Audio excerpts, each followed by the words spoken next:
¿Alguna vez han notado que cuando hablan en reuniones familiares todos los miran como si acabaran de recitar una fórmula química en sánscrito? ¿Conocen ese momento cuando mencionan una conexión interesante entre dos temas aparentemente no relacionados, digamos, como la arquitectura de una ciudad refleja los traumas colectivos de sus habitantes, y de repente todos se quedan en silencio mirando su propio plato? ¿Ya se han dado cuenta de cómo sus amigos cambian de tema cuando ustedes comparten una reflexión que para ustedes es fascinante, pero para ellos es demasiado filosófica? Como cuando comentan que esa película de superhéroes en realidad es una metáfora sobre la proyección de nuestros aspectos sombríos, y todos simplemente responden, hermano, ¿era solo entretenimiento? ¿Y qué tal esas conversaciones obligatorias sobre el clima, el tráfico, quién ganó en el fútbol, qué serie está de moda, o sobre la vida amorosa de celebridades que ni siquiera conocen personalmente? Los agota físicamente fingir interés en esas interacciones sociales vacías que parecen drenar su energía vital como si fueran vampiros emocionales. ¿Alguna vez se han sentido como un antropólogo estudiando una tribu extraña, donde ustedes entienden perfectamente los rituales sociales, pero nunca logran participar en ellos de forma genuina? Como si vivieran perpetuamente viendo una película donde todos los demás actores recibieron un guión diferente al suyo, y ustedes tienen que improvisar todo el tiempo tratando de encajar sus líneas en una narrativa que no tiene sentido para ustedes. Si acaban de sentir un escalofrío de reconocimiento recorriendo su espina dorsal, si algo en el fondo de su pecho se contrajo y pensaron, ¡Santo Dios! Este tipo está literalmente describiendo mi vida, entonces paren todo lo que están haciendo y escúchenme con atención absoluta.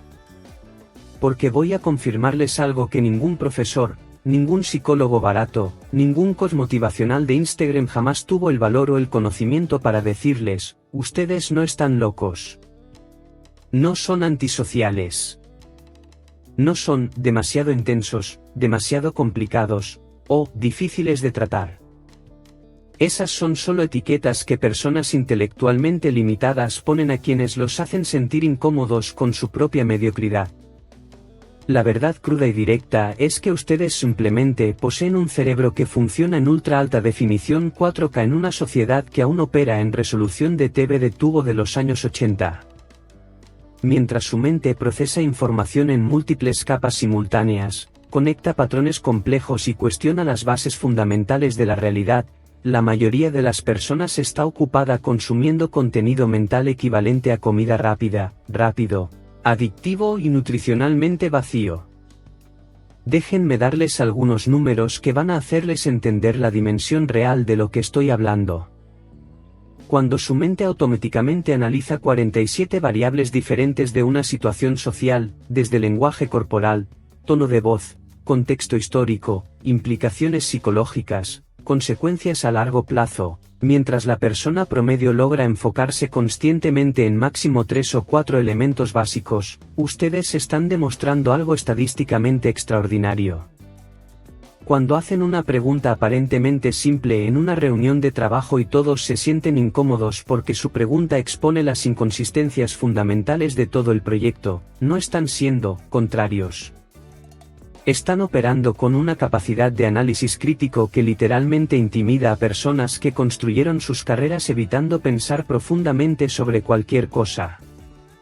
Y esa tendencia suya, irritante, de cuestionar por qué las cosas se hacen de determinada manera, de no aceptar, siempre fue así, como respuesta válida, de ver soluciones obvias para problemas que otros consideran demasiado complejos. Esos son síntomas clásicos de una inteligencia que se rehúsa a aceptar limitaciones artificiales impuestas por mentes menores.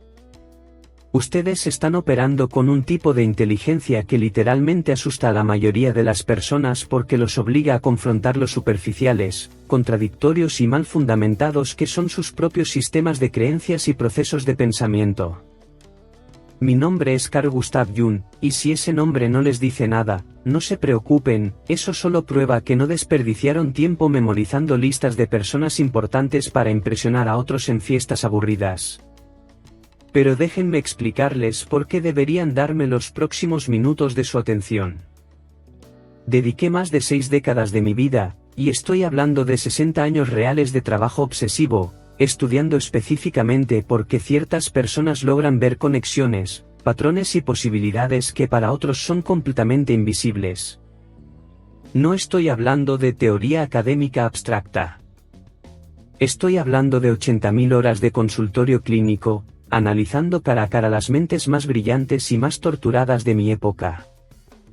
Fui yo quien descubrió y nombró conceptos como el inconsciente colectivo, básicamente, el Internet psíquico que conecta todas las mentes humanas. Creé la teoría de los arquetipos, los patrones universales que gobiernan el comportamiento humano. Desarrollé la tipología psicológica que aún hoy es la base de todas las pruebas de personalidad serias que existen. Básicamente, diseñé el primer mapa realmente preciso de la mente humana, y ese mapa aún hoy es usado por psicólogos y psiquiatras en todo el mundo para no perderse en los laberintos infinitos de la psique. Pero antes de sumergirme en esas señales que van a hacer que se reconozcan de una forma casi perturbadora, déjenme presentarme de una forma que realmente importa. No soy solo otro nombre más en un libro de historia que memorizaron para un examen y olvidaron la semana siguiente.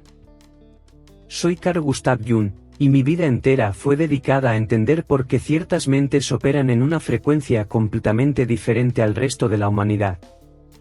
Para que tengan una dimensión de lo que estoy hablando, viví en una época en que la psicología aún estaba en pañales, cuando la mayoría de los médicos pensaba que los problemas mentales eran causados por vapores malignos o histeria femenina.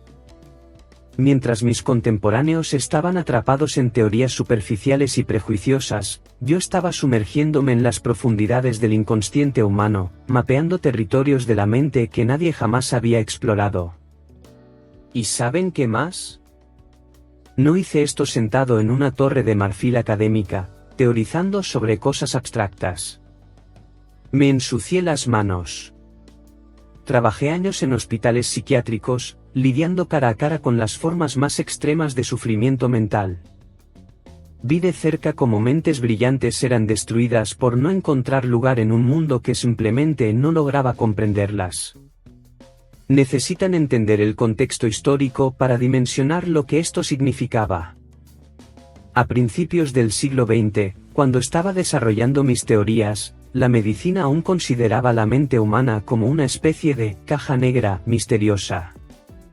La neurología era primitiva, la farmacología prácticamente inexistente, y la mayoría de los tratamientos psiquiátricos se parecían más a tortura medieval que a ciencia.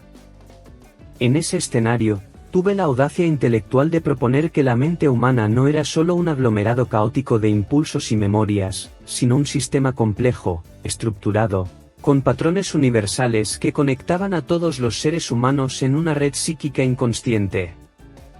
Imaginen sugerir algo así en una época en que las personas apenas aceptaban la teoría de la evolución de Darwin.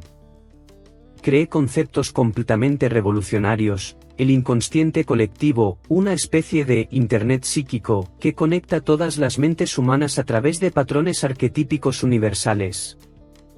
Los tipos psicológicos, un sistema de clasificación de la personalidad humana tan preciso que aún hoy es la base de todas las pruebas de personalidad serias del mundo. El proceso de individuación, el camino psicológico que una persona debe recorrer para convertirse verdaderamente en sí misma. Y todo esto en una época en que la propia idea de inconsciente era considerada pseudocientífica por gran parte de la comunidad médica. Naturalmente, esto me puso en ruta de colisión con prácticamente todos los grandes nombres de mi área. No porque fueran personas malvadas, sino porque las mentes superiores siempre amenazan el status quo intelectual. Cuando desarrollas ideas verdaderamente originales, automáticamente expones las limitaciones de los sistemas de pensamiento vigentes. Freud, por ejemplo, era indiscutiblemente un genio, pero estaba completamente obsesionado con la idea de que todos los problemas psicológicos se originaban de conflictos sexuales reprimidos. Para él, si tenías ansiedad, depresión, fobias, delirios, todo podía rastrearse hasta algún trauma sexual o complejo edípico. Era una teoría elegante en su simplicidad, pero trágicamente limitada. Yo podía ver que la psique humana era infinitamente más compleja y rica de lo que esa visión reduccionista permitía. Pero al expresar esas discrepancias, automáticamente me convertí en una amenaza al imperio intelectual que Freud estaba construyendo.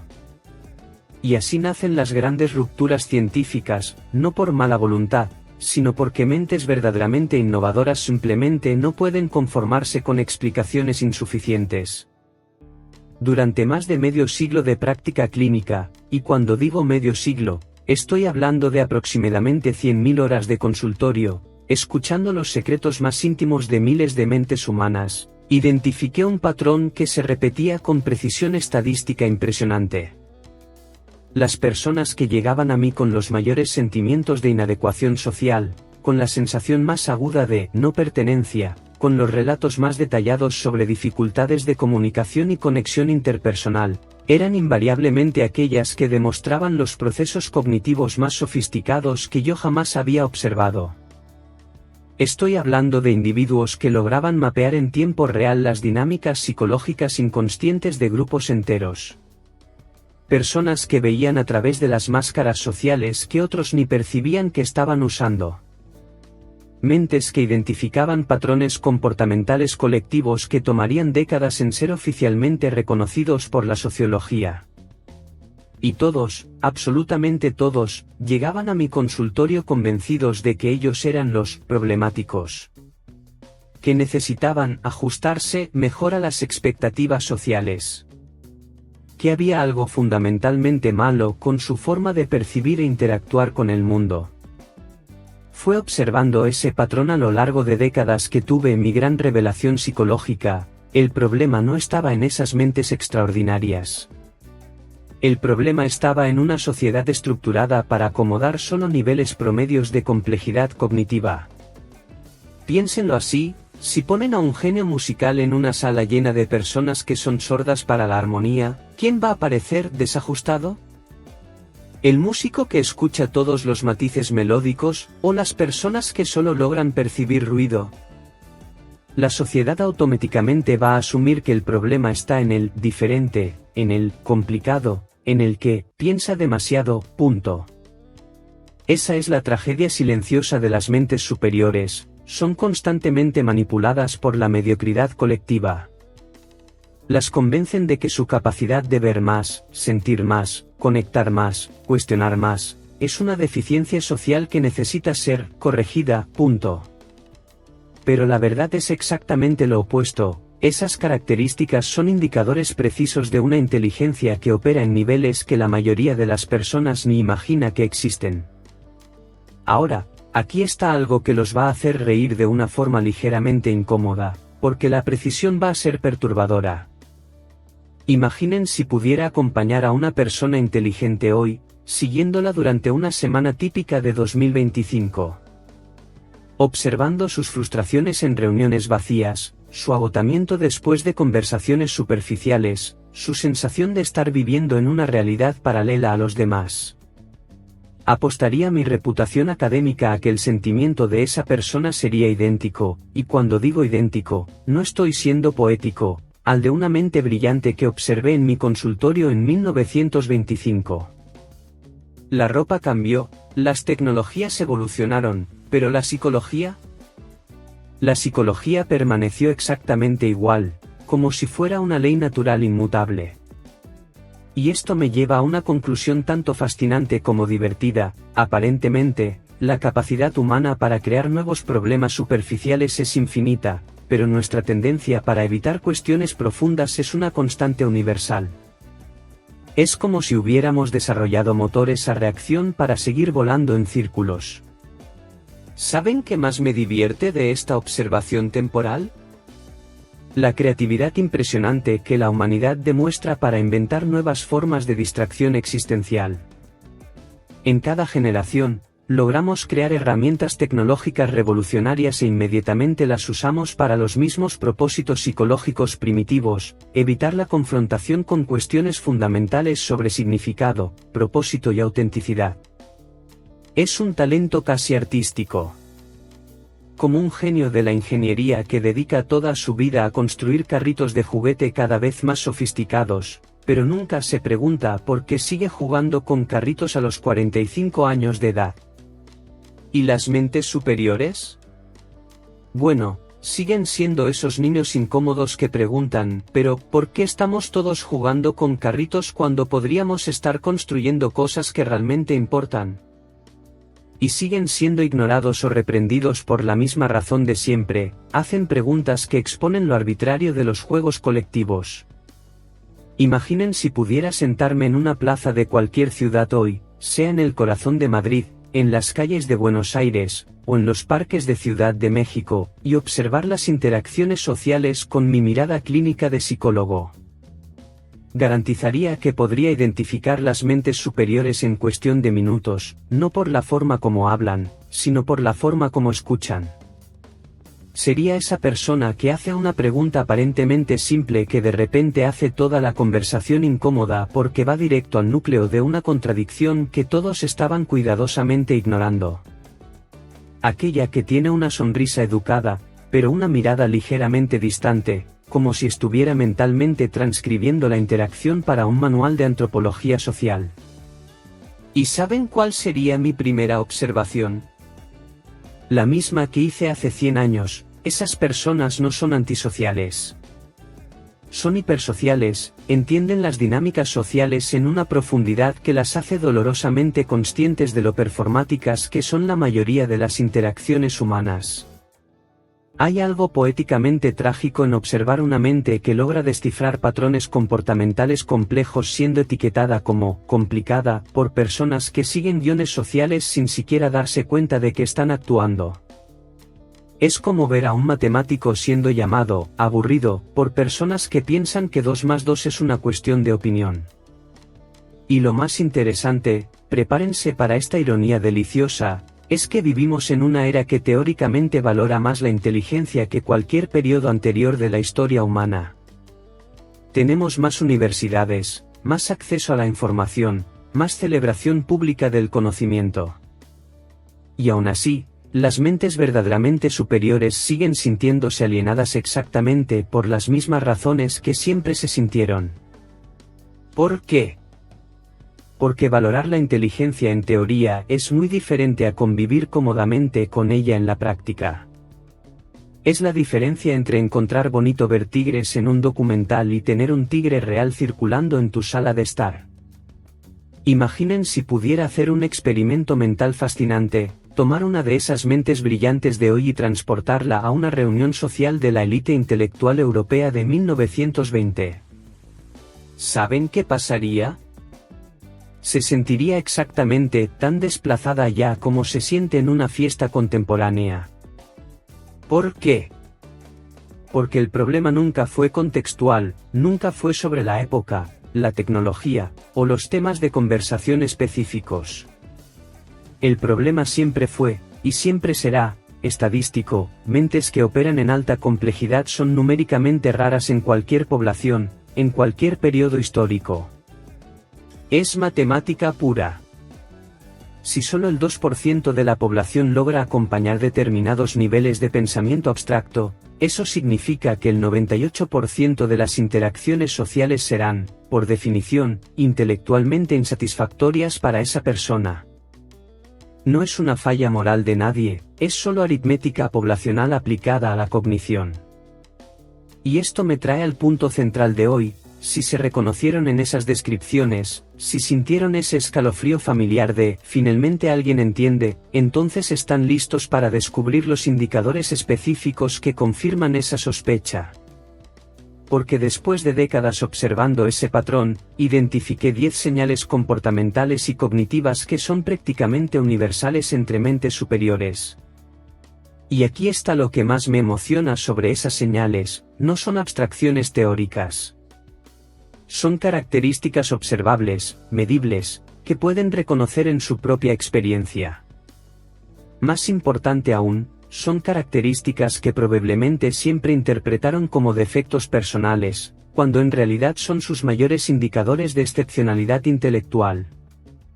Así que prepárense, porque algunas de esas señales van a ser tan precisas en la descripción de su experiencia interna que se van a preguntar si desarrollé algún tipo de tecnología telepática interdimensional. spoiler, no la desarrollé. Es solo que las mentes superiores son más predecibles de lo que imaginan, todas enfrentan dilemas psicológicos sorprendentemente similares. Y ahora, antes de revelar esas 10 señales que van a revolucionar su autopercepción, quiero traer a esta conversación las perspectivas de un colega extraordinario.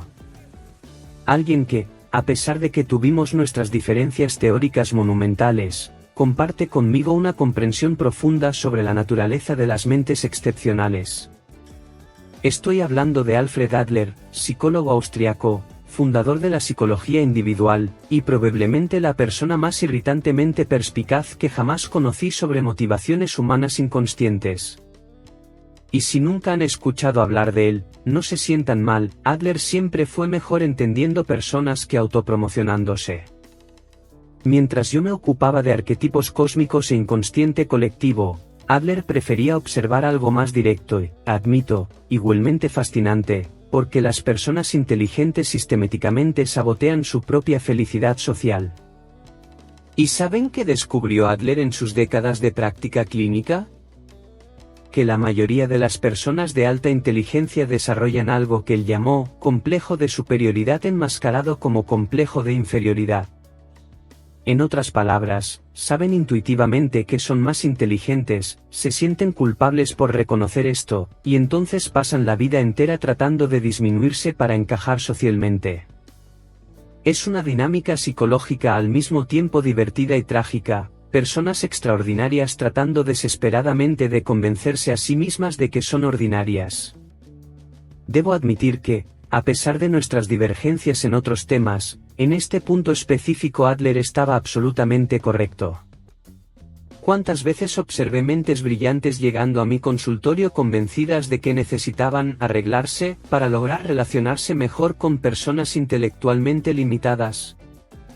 Y aquí estaba la genialidad de la observación de Adler: la sociedad sistemáticamente convence a las personas más inteligentes de que ellas son el problema.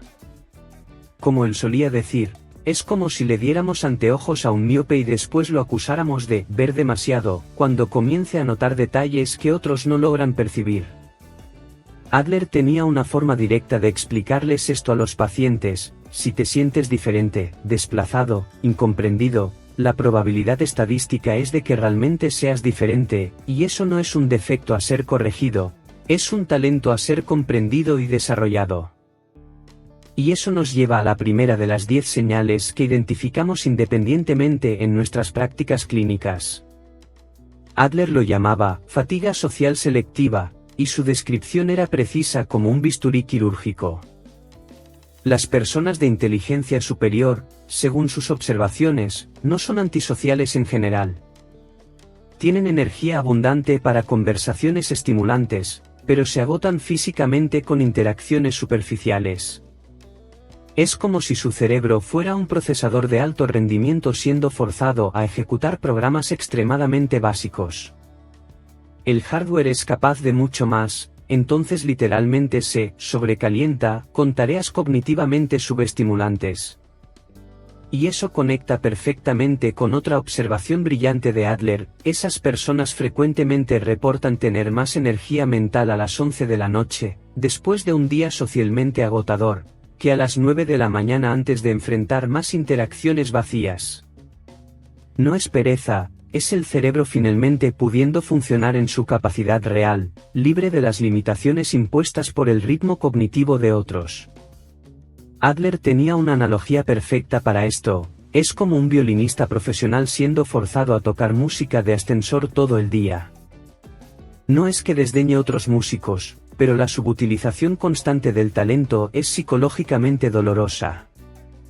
Pero la observación más sorprendente de Adler sobre mentes superiores era esta, y prepárense porque los va a hacer reflexionar: la característica más común entre personas altamente inteligentes no es lo que ustedes imaginan. No es la capacidad de resolver problemas complejos o memorizar información. Es la tendencia compulsiva e irreprimible de cuestionar las premisas básicas de cualquier situación. Mientras otros aceptan las reglas del juego social como inmutables e incuestionables, las mentes superiores instintivamente preguntan: ¿pero quién creó esas reglas? ¿Por qué aceptamos esto como verdad absoluta? ¿Y si lo hiciéramos de forma completamente diferente? Y eso, mis queridos espectadores incomprendidos, explica por qué ustedes constantemente se sienten como niños preguntando, ¿por qué?, en una sala llena de adultos que dejaron de cuestionar cualquier cosa hace décadas. Ustedes no perdieron la curiosidad infantil, mantuvieron la única herramienta cognitiva que realmente importa para la evolución intelectual. Entonces, inspirado por las perspectivas de Adler y basado en nuestras observaciones clínicas combinadas, llegó la hora de revelar las 2010 señales de que tu inteligencia opera en un nivel superior, una lista desarrollada con base en miles de horas de observación clínica y que va a colocar finalmente sus peculiaridades en la perspectiva correcta. Y prometo, por lo menos 7 de esas señales van a hacerlos pensar, ¡santo Dios!, ¿cómo sabía esto sobre mí? Porque, como Adler siempre decía, las mentes superiores son sorprendentemente predecibles en sus patrones psicológicos específicos. Muy bien, llegó el momento de la verdad absoluta. Las 10 señales que van a colocar finalmente sus excentricidades en la perspectiva correcta. Y antes de que comiencen a hacer una lista mental, déjenme ser cristalino. Estas no son características vagas o abstractas que pueden interpretarse de cualquier forma. Son comportamientos específicos, medibles, que pueden identificar en su propia vida en este exacto instante. Y más importante aún, cada una de esas señales que siempre interpretaron como fallas de personalidad, defectos sociales, o problemas de adaptación, son en realidad indicadores neurológicos precisos de capacidades cognitivas que operan muy por encima del promedio poblacional. Prepárense para una revolución en la forma como se ven a sí mismos. Señal número 1, fatiga social selectiva. Esta es probablemente la señal más malinterpretada y la que causa más culpa innecesaria en mentes superiores. Ustedes quedan literalmente agotados, y enfatizo, agotados físicamente, como si hubieran corrido una maratón, después de interacciones sociales sobre temas superficiales. Estoy hablando de conversaciones sobre el clima, el tráfico, qué influencer está saliendo con quién, discusiones sobre series, reality shows, o fútbol analizado solo como, mi equipo ganó, tu equipo perdió, punto. Pero aquí está donde se vuelve fascinante, francamente, casi sobrenatural, ese mismo cerebro, antisocial, logra conversar por 6, 8, 10 horas consecutivas sobre filosofía, ciencia, psicología, estrategia, arte, literatura, o cualquier tema que permita análisis en múltiples capas. Ustedes no solo no se cansan, se energizan, como si la conversación fuera una fuente de energía mental. La explicación neurológica es simple y brutal. Su cerebro fue optimizado evolutivamente para procesamiento complejo, multidimensional de información. Cuando es forzado a operar en conversaciones que utilizan solo el 5% de la capacidad mental disponible, es como usar una supercomputadora de la NASA para hacer cuentas de panadería por 8 horas seguidas. El hardware está siendo tan grotescamente subutilizado que genera una sobrecarga por inactividad.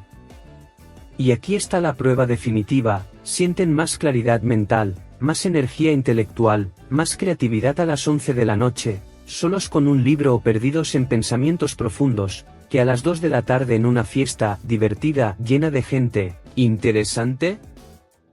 No es insomnio, no es antisocialismo, no es depresión.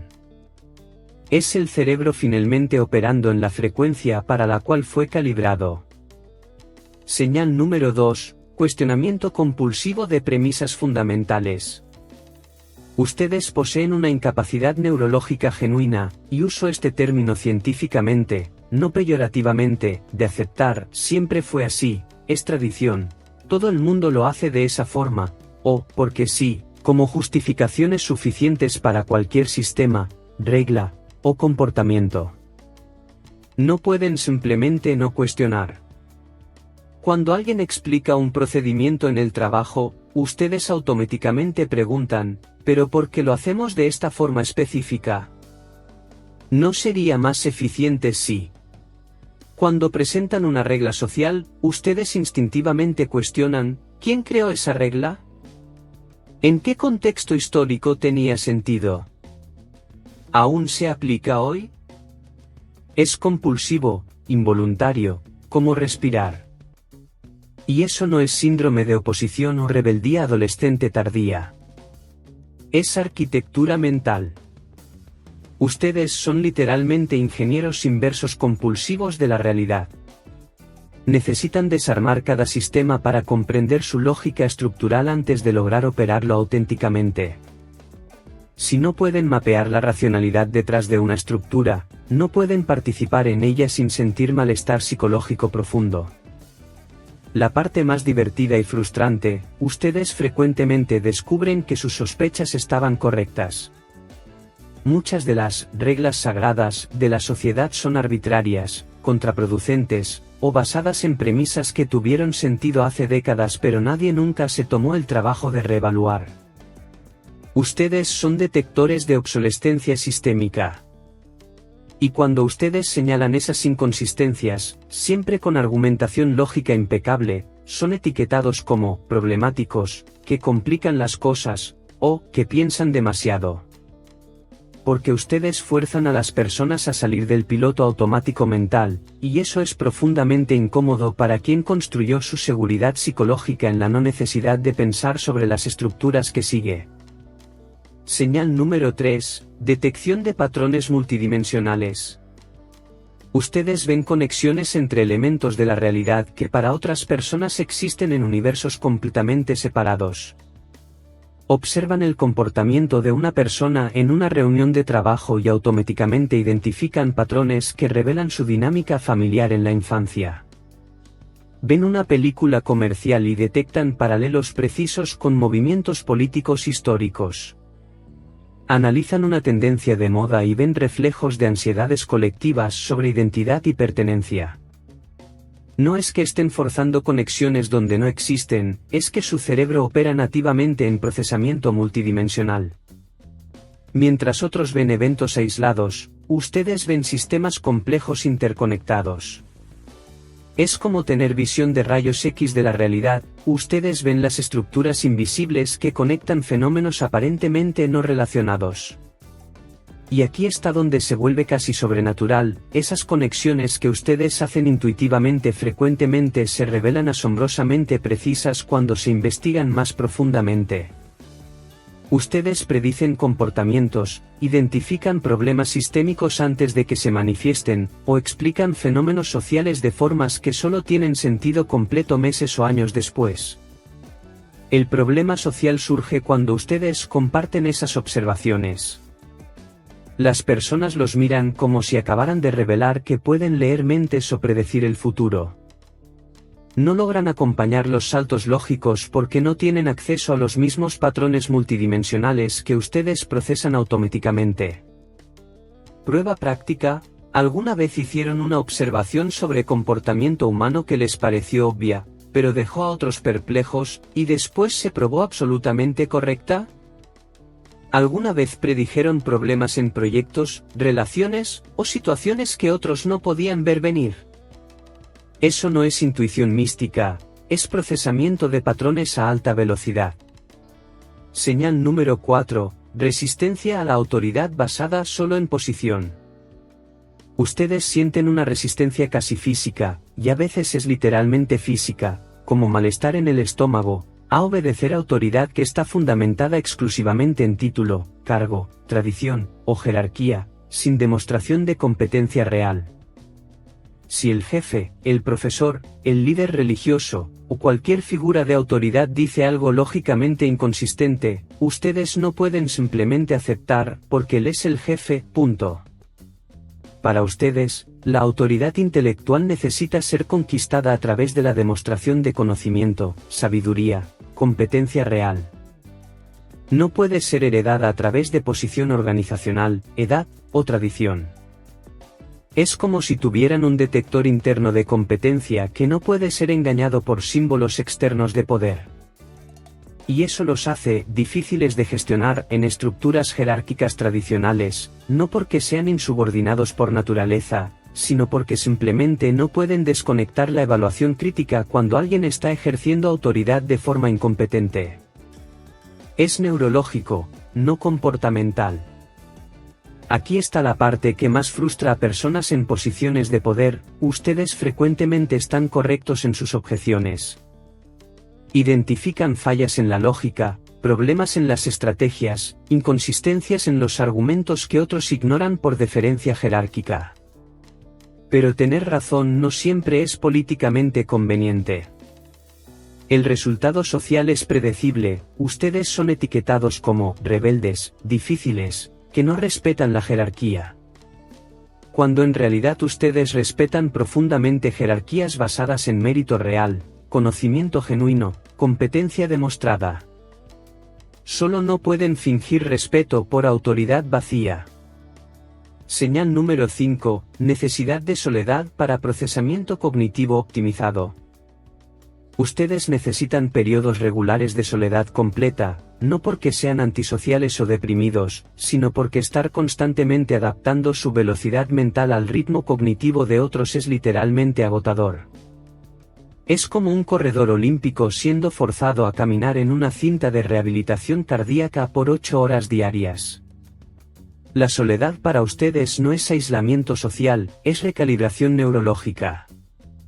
Es cuando el cerebro finalmente puede procesar información a la velocidad natural, hacer las conexiones complejas que quedaron pendientes durante las interacciones sociales limitadas del día, reorganizar insights acumulados, y desarrollar ideas que requieren concentración profunda. Durante esas sesiones de soledad, ustedes frecuentemente tienen sus mejores ideas, resuelven problemas complejos que estaban trabados, o hacen conexiones conceptuales que parecían imposibles durante el día. No es coincidencia, es optimización cognitiva. Y aquí está un patrón específico: ustedes piensan mejor caminando solos, en la ducha, manejando en silencio, o en cualquier actividad que ocupe solo la atención periférica, dejando la mente central libre para procesamiento profundo. Esa no es una peculiaridad personal, es como las mentes superiores naturalmente acceden a sus recursos cognitivos más avanzados. Prueba simple: ¿alguna vez resolvieron un problema complejo que estuvo trabado durante todo el día, en solo 20 minutos de caminata solitaria? ¿Alguna vez tuvieron insights profundos sobre la vida, trabajo, o relaciones exclusivamente durante momentos de soledad? Eso no es misantropía, es genialidad manifestándose en el ambiente cognitivo adecuado. Señal número 6, hipersensibilidad a inconsistencias lógicas. Ustedes sienten malestar casi físico cuando detectan contradicciones en el discurso de otras personas, incluso si son socialmente irrelevantes o si todos están cómodamente ignorándolas. Es como tener una alergia neurológica a la incoherencia. Cuando alguien dice una cosa hoy y lo opuesto mañana, cuando defiende un principio en una situación pero lo abandona en otra, o cuando usa argumentos lógicamente falsos, algo dentro de ustedes literalmente no puede relajarse. No es pedantería o necesidad de tener razón, es una compulsión cognitiva para mantener coherencia lógica en el universo mental. Es como si fueran editores involuntarios de la realidad, detectando automáticamente errores de lógica, contradicciones argumentativas, e inconsistencias comportamentales que otros ni perciben que existen. Y aquí está donde se vuelve socialmente problemático: ustedes frecuentemente señalan esas inconsistencias, no por malicia, sino por una necesidad casi compulsiva de restaurar coherencia lógica. ¿Pero no dijiste lo opuesto la semana pasada? ¿Cómo puedes defender esa posición si contradice directamente aquella otra que apoyaste ayer? El resultado social es predecible: ustedes son etiquetados como pesados, que guardan rencor, que no saben dejar pasar las cosas. Cuando en realidad ustedes solo poseen memoria para detalles lógicos y una necesidad neurológica de consistencia que otros no comparten. La mayoría de las personas logran vivir cómodamente con múltiples contradicciones simultáneas en sus sistemas de creencias y comportamientos. Para ustedes, eso es como tratar de dormir con música alta sonando, técnicamente posible, pero cognitivamente agotador. Señal número 7, capacidad de análisis sistémico instantáneo. Cuando ustedes entran en una nueva situación, sea un ambiente de trabajo, un grupo social, una dinámica familiar, logran mapear automáticamente las estructuras de poder, las alianzas no declaradas, las tensiones subyacentes, y los juegos psicológicos en funcionamiento, generalmente dentro de los primeros 15 minutos. Es como tener rayos X sociales. No es que sean paranoicos o desconfiados por naturaleza. Es que su cerebro procesa naturalmente información en capas múltiples y simultáneas, lo que las personas están diciendo, cómo lo están diciendo, lo que no están diciendo, el lenguaje corporal, las dinámicas de grupo, los intereses ocultos, las motivaciones no confesadas. Y frecuentemente ustedes llegan a conclusiones sobre personas y situaciones que se prueban asombrosamente precisas semanas o meses después, cuando otros finalmente descubren lo que ustedes identificaron inmediatamente. Dios, ¿cómo sabías que fulano iba a traicionar la confianza del equipo? ¿Cómo predijiste que ese proyecto iba a salir mal exactamente de esa forma? El problema social es que ustedes a veces comparten esos análisis prematuramente, antes de que otros tengan tiempo de llegar a las mismas conclusiones por cuenta propia. Y eso los hace parecer negativos, desconfiados, o que juzgan a las personas muy rápidamente, punto. En realidad, ustedes no están juzgando, están procesando. Ustedes ven patrones de comportamiento, no juicios morales. Logran predecir cómo las personas se van a comportar en ciertas situaciones basado en cómo procesan información, toman decisiones, y responden a presiones. Es análisis comportamental, no tribunal moral. Prueba práctica: ¿alguna vez entraron en una situación nueva e inmediatamente identificaron quién realmente tomaba las decisiones independientemente del organigrama oficial, quién iba a crear problemas, y cómo las dinámicas se iban a desarrollar? ¿Y estaban en lo correcto? Eso no es cinismo, es procesamiento sistémico a alta velocidad. Señal número 8, malestar con entretenimiento intelectualmente vacío. Esta es la señal que generalmente hace que las personas inteligentes se sientan como alienígenas culturales. Ustedes sienten inquietud genuina, a veces llegando a ansiedad física, cuando son expuestos a entretenimiento que no ofrece ningún estímulo intelectual, emocional o estético real.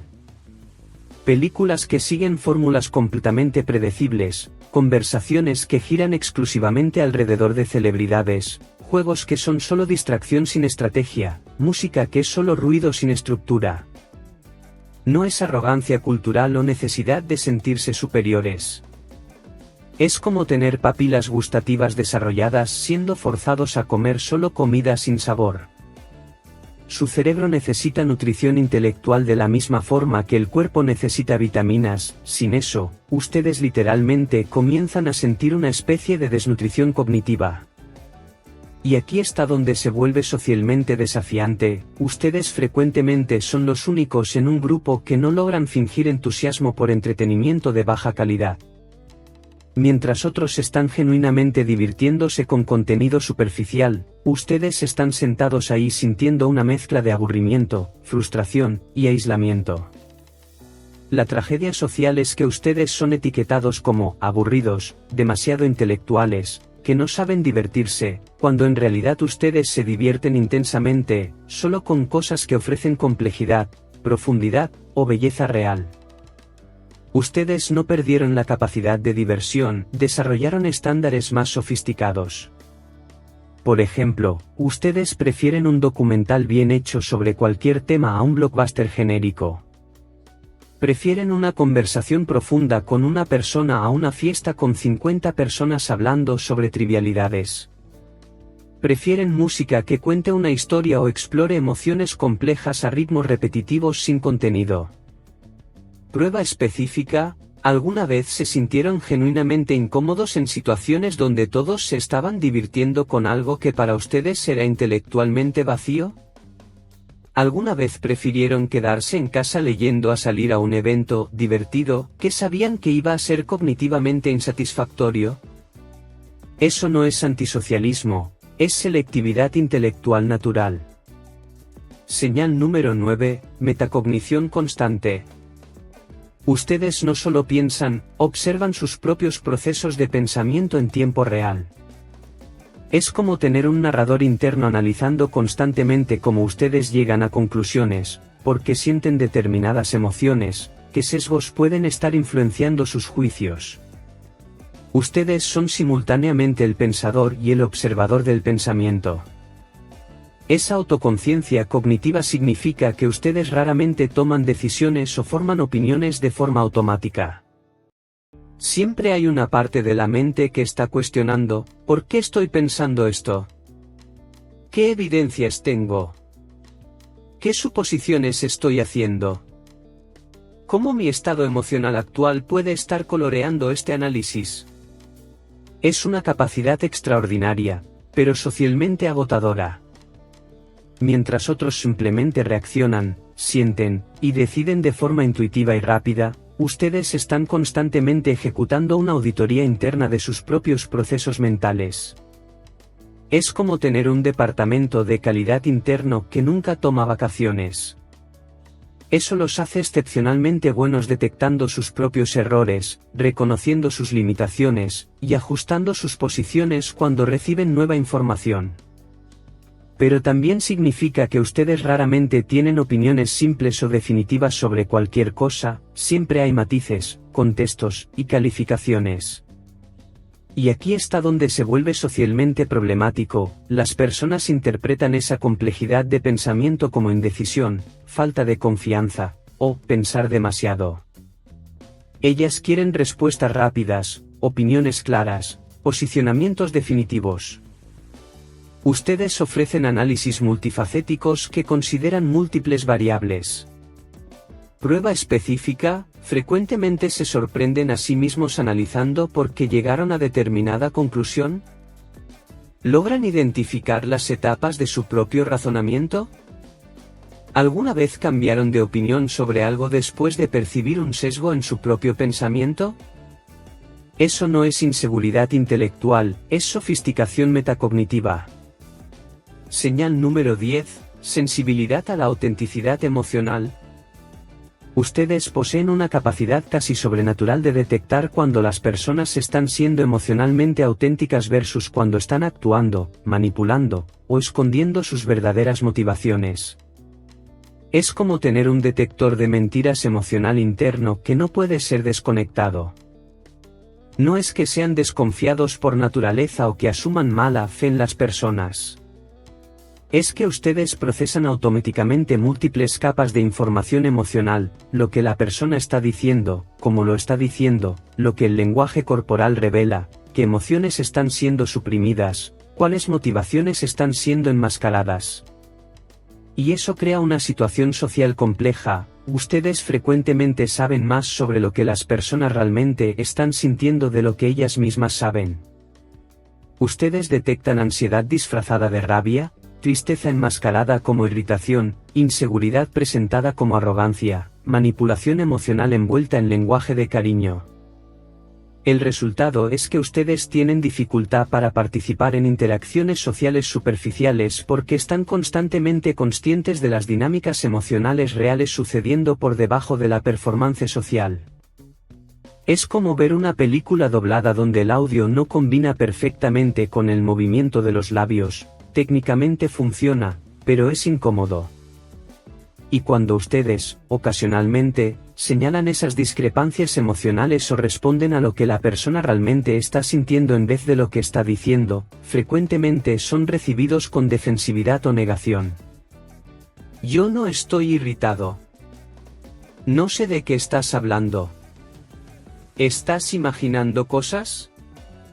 Eso los hace cuestionar su propia percepción, especialmente cuando son jóvenes. Ustedes comienzan a preguntarse si son paranoicos, si están proyectando, si están leyendo demasiadas cosas en las situaciones. Pero generalmente, con el tiempo, descubren que sus lecturas emocionales eran asombrosamente precisas.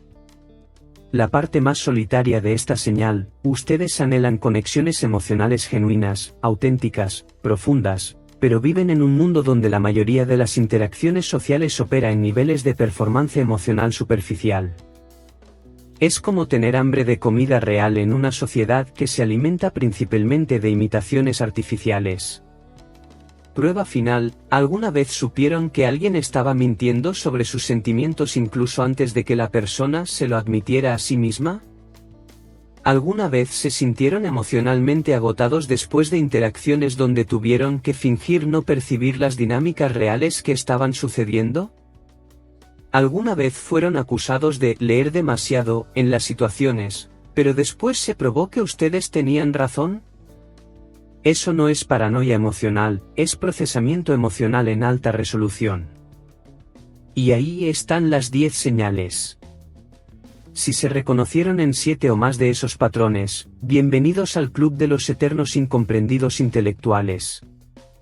Ustedes no son defectuosos, antisociales, o demasiado complicados. Ustedes simplemente poseen un tipo de inteligencia que opera en dimensiones que la mayoría de las personas ni imagina que existen. La pregunta ahora es, ¿qué hacen con esta información? ¿Cómo transforman este diagnóstico de diferencia en una estrategia de vida que honre sus capacidades reales en vez de tratar de disminuirse para encajar en un mundo que no fue diseñado para mentes como las suyas? Ahora que identificaron sus patrones de inteligencia superior, llegó el momento de la transformación psicológica más importante de sus vidas. Durante años, tal vez décadas, ustedes operaron bajo una premisa fundamentalmente equivocada, la de que necesitaban arreglarse para adecuarse a un mundo que los consideraba problemáticos. Pero aquí está la revolución cognitiva que quiero que graben en el alma: el problema nunca fueron ustedes. El problema es tratar de forzar un Ferrari a competir en una pista de karting. Técnicamente es posible, pero es un desperdicio grotesco de potencial y una fuente garantizada de frustración crónica. Ustedes pasaron la vida tratando de disminuirse, tratando de operar a velocidades menores, tratando de fingir que no ven los patrones que ven, que no hacen las conexiones que hacen, que no cuestionan lo que cuestionan. Y ese autosabotaje cognitivo no solo desperdicia sus capacidades, literalmente los enferma psicológicamente. Déjenme explicarles la dinámica social real que gobierna la relación entre mentes superiores y la población general. La mayoría de las personas no tiene problemas con la inteligencia superior en teoría, incluso la admiran cuando está severamente distante. Einstein es celebrado porque está muerto y sus ideas están en libros que no necesitan leer. El malestar surge cuando la inteligencia superior está presente en la misma sala, haciendo preguntas que exponen las limitaciones del pensamiento colectivo, proponiendo soluciones que nadie había considerado, o simplemente existiendo como un recordatorio vivo de que existen niveles de complejidad cognitiva que ellos no logran acceder. Es como la diferencia entre admirar la destreza de un violinista en una grabación versus sentarse al lado de él en una fiesta y escuchar sus análisis sofisticados sobre composición musical mientras ustedes solo logran decir si les gusta o no les gusta la música. La competencia superior a distancia es inspiradora, la competencia superior cercana es intimidante. Y aquí está el insult psicológico crucial. Cuando las personas se sienten intelectualmente intimidadas, la reacción más común no es admiración o curiosidad, es la necesidad de disminuir la fuente de la intimidación. De ahí vienen las etiquetas: piensa demasiado, complica las cosas, es muy intenso, no sabe divertirse, punto. Entonces, ¿cuál es la estrategia de vida adecuada para alguien que acaba de descubrir que posee inteligencia superior? Primero, abandonen completamente la idea de que necesitan volverse más normales. Eso es como pedirle a un águila que aprenda a nadar como un pez, técnicamente posible, pero una traición absoluta de su naturaleza esencial. En cambio, desarrollen lo que llamo competencia social estratégica. Aprendan a navegar interacciones superficiales cuando sea necesario, sin traicionarse a sí mismos, pero también sin desperdiciar energía tratando de transformarlas en algo que no pueden ser. Es como aprender un idioma extranjero para viajar, útil, pero no necesitan cambiar su identidad lingüística. Segundo, busquen activamente ambientes, comunidades, y relaciones que valoren y nutran sus capacidades reales. Eso puede significar cambios profesionales, sociales, incluso geográficos. No es egoísmo, es psicología mental. Ustedes necesitan un hábitat cognitivo adecuado para florecer. Tercero, desarrollen tolerancia para la soledad intelectual, pero no acepten aislamiento social completo. La diferencia es crucial. Soledad intelectual es el reconocimiento realista de que ciertas partes de su experiencia mental no pueden ser compartidas con la mayoría de las personas. Aislamiento social es desconectarse completamente de las relaciones humanas. Y ahora viene la parte que puede molestar a algunos de ustedes: con inteligencia superior viene responsabilidad social superior. No en el sentido arrogante de salvar a las masas ignorantes, sino en el sentido de usar sus capacidades para contribuciones genuinamente constructivas. Ustedes ven patrones que otros no ven, conectan puntos que otros no conectan, anticipan problemas que otros no anticipan.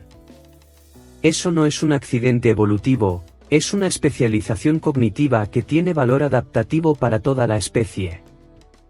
Ustedes son como el sistema de radar de un grupo. La cuestión es, ¿cómo usan esa capacidad de forma que beneficie tanto a ustedes como al mundo alrededor, sin sacrificarse en el intento? ¿Cómo contribuyen genuinamente sin transformarse en mártires intelectuales? La respuesta está en encontrar formas de traducir sus insights complejos en lenguaje y formatos accesibles, sin perder la sustancia. Es como ser intérpretes entre diferentes niveles de complejidad cognitiva. No es sobre disminuirse, es sobre expandir su capacidad de comunicación. Una de las mudanzas más liberadoras que pueden hacer es reconfigurar completamente sus expectativas sobre interacciones sociales. Dejen de esperar que conversaciones casuales proporcionen nutrición intelectual profunda, no fueron diseñadas para eso. Es como esperar que un snack rápido proporcione la nutrición de una comida completa. En cambio, categoricen conscientemente sus interacciones sociales, interacciones funcionales, trabajo, necesidades prácticas, interacciones recreativas ligeras, socialización casual, relajación, e interacciones de profundidad, exploración intelectual, conexión emocional real. Cada categoría tiene su lugar y valor específicos. Cuando ustedes dejan de esperar profundidad de interacciones que son naturalmente superficiales, dejan de frustrarse constantemente. Y cuando se dedican conscientemente a buscar y crear interacciones de profundidad, dejan de sentirse intelectualmente desnutridos. Es como tener una dieta balanceada en vez de tratar de obtener todos los nutrientes de un único tipo de alimento. Ustedes necesitan variedad social, pero con expectativas realistas sobre lo que cada tipo de interacción puede y debe proporcionar. Y finalmente, y este puede ser el paso más difícil de todos, ustedes necesitan hacer las paces con su diferencia fundamental. No en el sentido de resignarse o aislarse, sino en el sentido de aceptar radicalmente que ustedes operan en una frecuencia cognitiva que es estadísticamente rara. Eso significa que ustedes siempre serán, en algún nivel, observadores externos de la cultura mainstream. Siempre habrá una parte de ustedes que está analizando, cuestionando, viendo capas que otros no ven. Eso no es un defecto a ser corregido, es su naturaleza esencial. La libertad psicológica viene cuando ustedes dejan de luchar contra esa realidad y comienzan a trabajar con ella. Cuando transforman su perspectiva de observador externo de maldición en superpoder. Cuando usan su capacidad de ver la matriz social desde afuera para navegarla más hábilmente. Ustedes no son defectuosos. No son antisociales. No son demasiado de nada. Ustedes son una variación rara y valiosa de la experiencia humana, con capacidades que el mundo necesita, incluso cuando no sabe cómo reconocerlas o valorarlas adecuadamente. Antes de despedirnos, quiero compartir con ustedes un descubrimiento que me tomó décadas comprender completamente, y que espero pueda ahorrarles años de sufrimiento innecesario en su jornada de autodescubrimiento.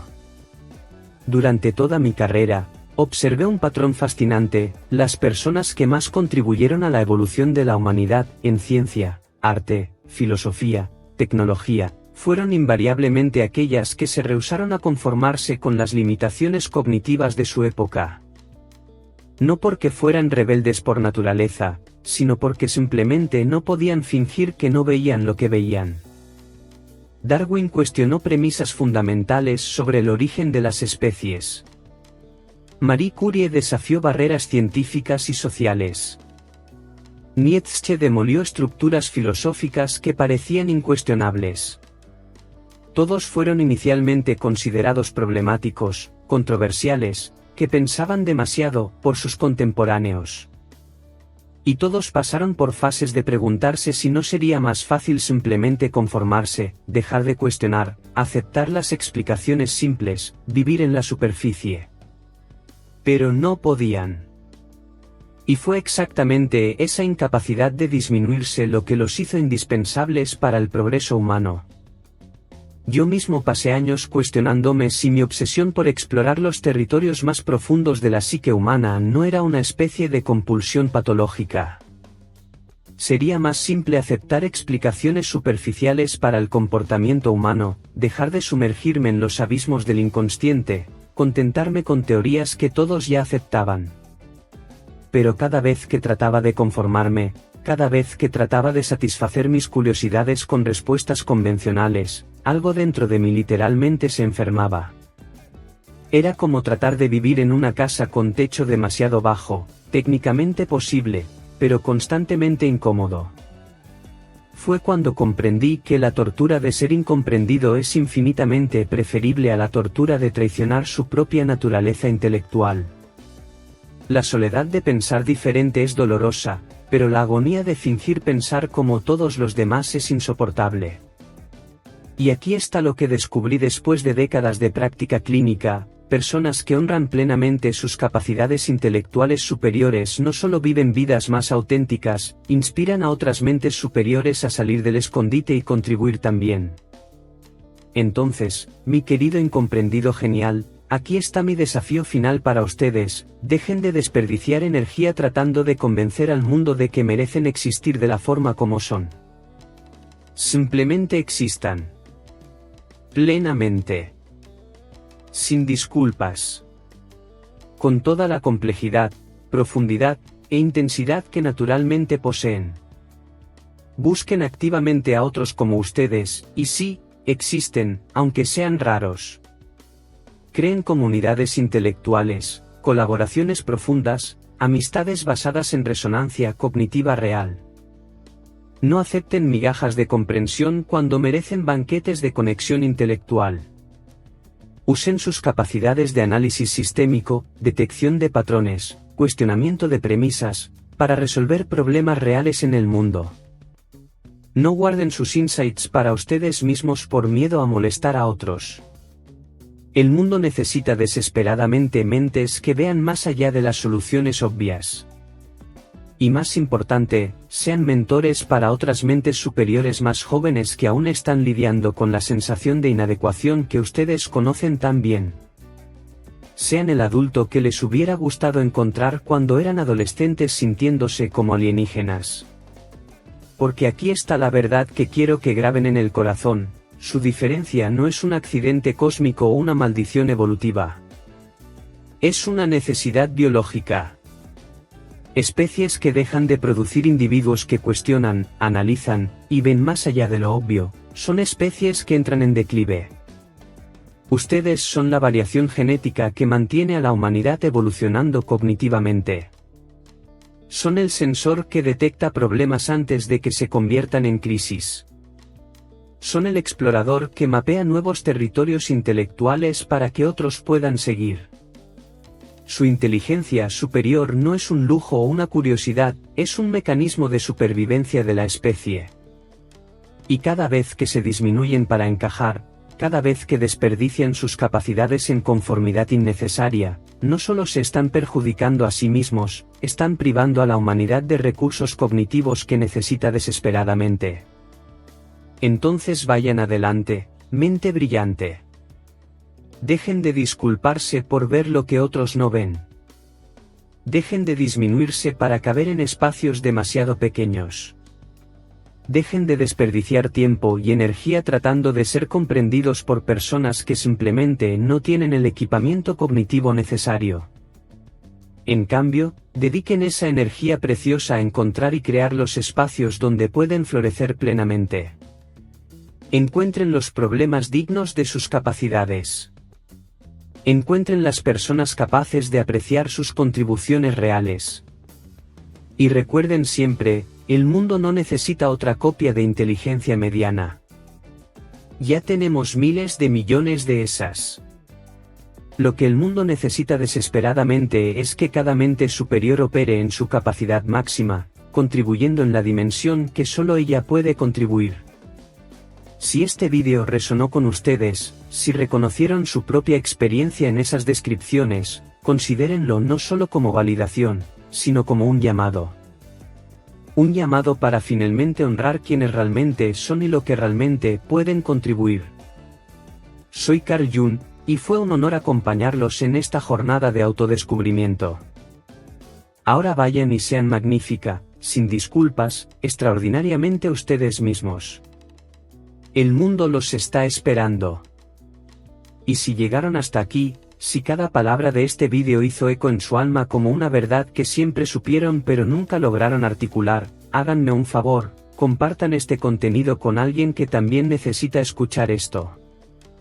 Porque en algún lugar existe otra mente brillante pensando que es defectuosa, cuando en realidad es extraordinaria. Suscríbanse al canal si quieren continuar explorando los misterios más profundos de la psicología humana. Y dejen en los comentarios, ¿cuál de las 10 señales resonó más con ustedes? Su experiencia puede ser exactamente lo que otra persona necesita leer para finalmente sentirse comprendida. Hasta la próxima.